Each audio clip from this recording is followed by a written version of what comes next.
নমস্কার, আবার একটা রেসিপি নিয়ে চলে এসেছি, মেথি শাকের পরোটা। প্রথমে ময়দা, আদা কুচো, লঙ্কা কুচো, আদা, মেথি শাক কুচানো, পেঁয়াজ, ভাজা মশলা, জোয়ান দিয়ে মেথি শাকগুলো প্রথমে দিয়ে দেবো।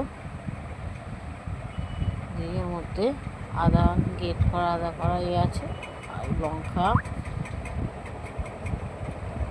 পেঁয়াজ কুচো, ভাজা মশলা, আর জোয়ানটাকে একটু হাতে ঘষে নেবো, ঘষে দিয়ে দেবো।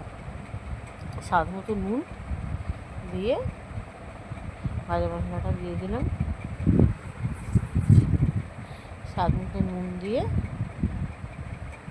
ময়দাটাকে অল্প অল্প জলে মেখে নেবো। বেশি দেবেন না, অল্প অল্প করে জল দিয়ে মাখবেন, না হলে ময়দাটা খুব পাতলা হয়ে যাবে। শাক দিয়ে মেথি শাক দিয়ে আছে তো, ওই জন্য। মাখা হয়ে গেছে, এবার তেল দিয়ে দেবো। তেল দিয়ে 15 মিনিটের মতন ময়দাটাকে করে রাখবো,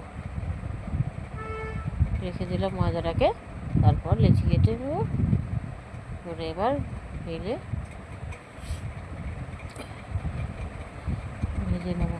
চাটুতে তেল দিয়ে লাল লাল করে ভেজে নেবো। ভেজে গরম গরম শীতকালে মেথির পরোটা খেতে খুব ভালো লাগে।